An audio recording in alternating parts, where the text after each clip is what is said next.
First of all, I'd like to ask if you have a comment, a question, or anything for any of the speakers, or something you've heard today and you'd like to share maybe an idea. So first of all, who's been here before? Who has been to another cultural entrepreneurship talk before? 1, 2, 3, 4, 5. Okay, we have 6 people in the room. Again, question or comment, something you think you'd like some clarification? Everything was super clear? Okay. I'd just like to make a comment. It's not really a question. That I find it fascinating that we've had 5 different presenters. Each one of them spoke differently, had a different personality, was just different, and I think that difference is a wonderful thing that we can appreciate and respect and learn from and grow with. This is a sign of our times that we're people in here who decided to come here. Maybe we knew Maria-Louiza, or we know Michael Stangos if he's here. But we're people who are open-minded, and we do want to learn, but we also want to see whether there's something that we can participate in and offer. And I think is absolutely wonderful, Maria-Louiza, what she's been doing. And of course you. Everybody's so amazing. They've got such amazing qualities to share and make the world a better place. Absolutely. Thank you. I think there are many more of our team who are amazing tonight. I have a question for Bella. Bella? Can you talk to us a little bit more about these, the idea of creating something cultural within your technology ecosystem? Because you just mentioned that, so can you just say 2 things, what you're thinking about in terms of creative professionals? Sorry. Do you hear me?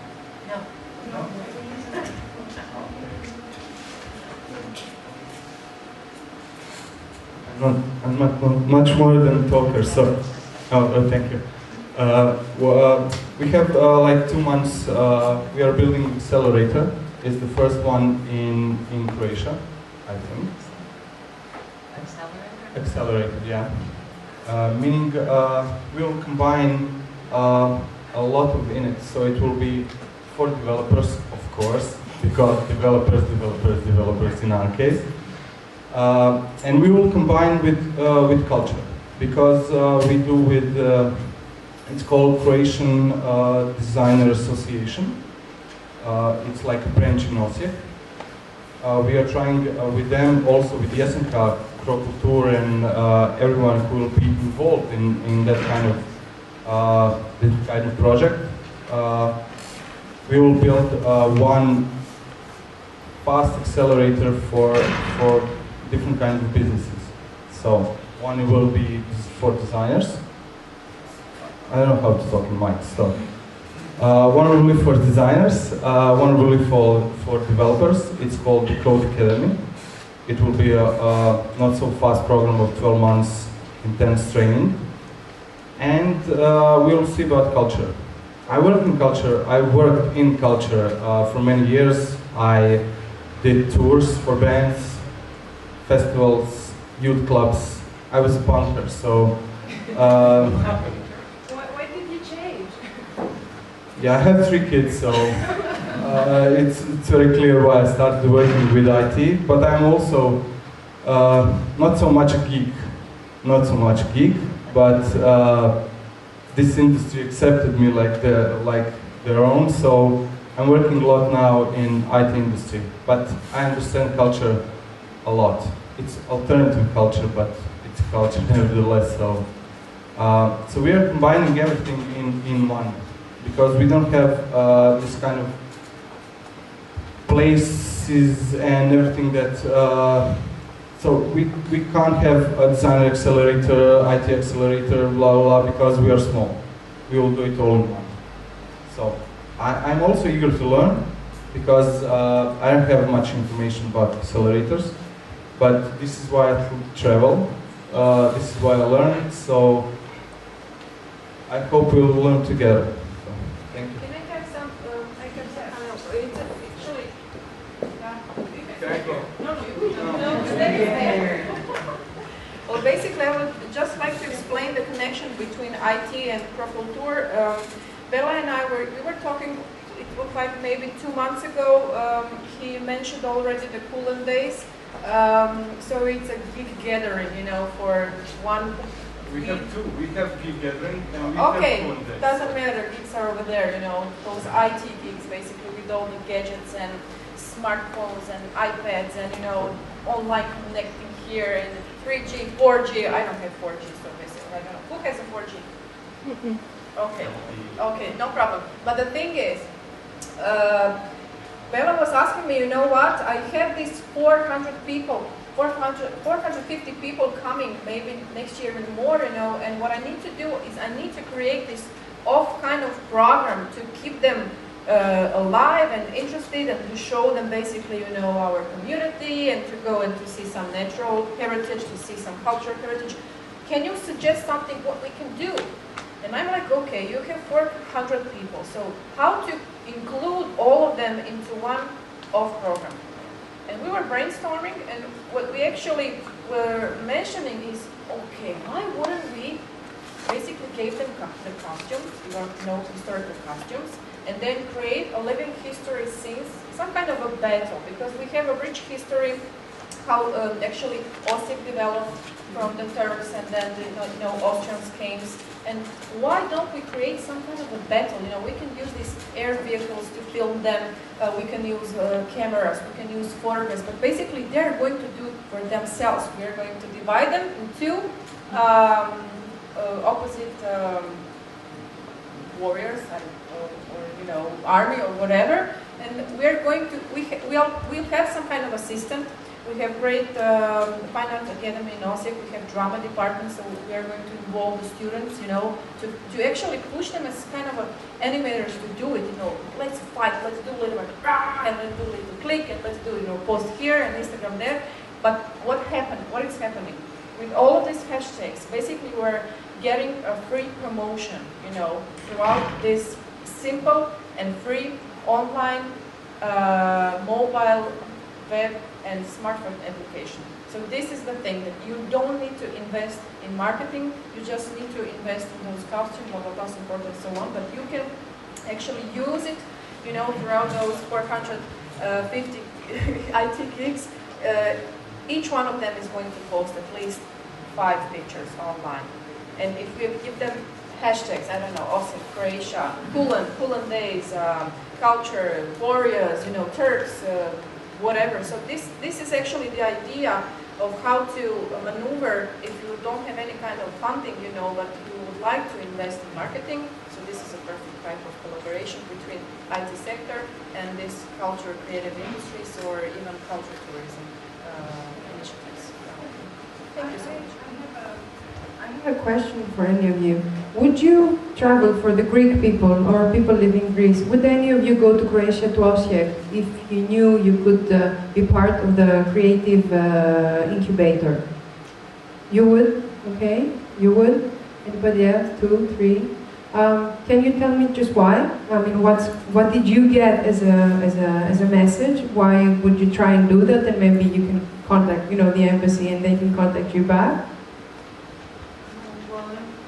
Having lived abroad myself anyway, I'm always looking to expand abroad and I like international influence in my work as well. So it just appeals to me and it sounds promising. You are more than welcome, so you don't need my business card. Why would you? I would always like to work abroad, as the one previously said. And also, my work doesn't constrain me to stay here in Athens.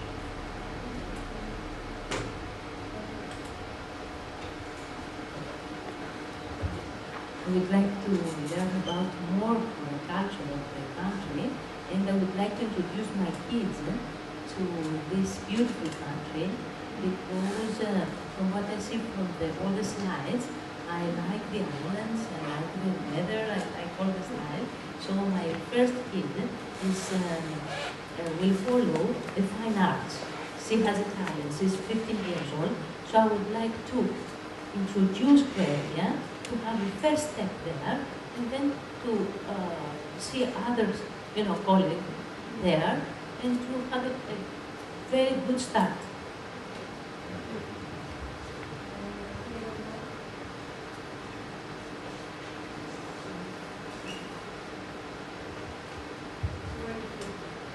Basically, I agree with everything said.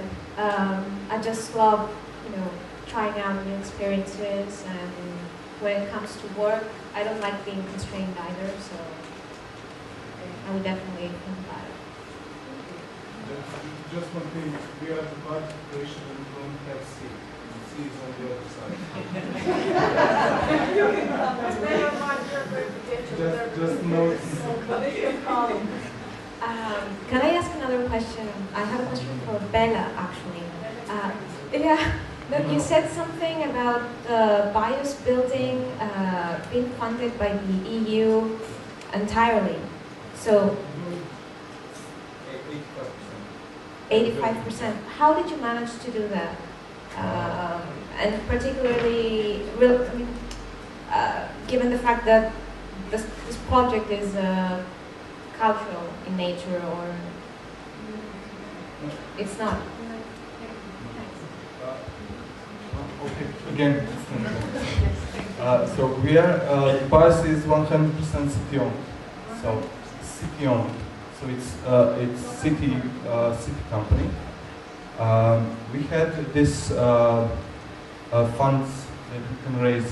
It's when we became Europe country in Europe country. So what we had this fund we can apply to. So we applied. The first building was €1,440,000. The city gave maybe €200,000 only. So it was the cheapest square meter in Osijek by far. And the second one was built on the same principles. It's shinier, it has bigger glass, but it's basically the same. So what we did, we used EU to give us the money, and because there are only 5 of us in this 4,400 square meters working on programs. So what we calculated that we managed to pull, it's not just 2 EU programs, we had much more. So what we discovered that we pull from EU, each worker pulled like €1 million on each worker. So this is added value for us. Yeah. Anything else? Something, an idea? If not, I would like to thank you all for being here today. I'd like to thank first of all our hosts, Romanzo, then all the speakers. Thank you to the Embassy for the support and for reaching out to everyone. And in the coming days, you're going to see all of the material, the talks, the videos, and the presentations online at culent.com. So if you want to send an email to anyone, you'll have also their email on our website. Thank you very much for being here.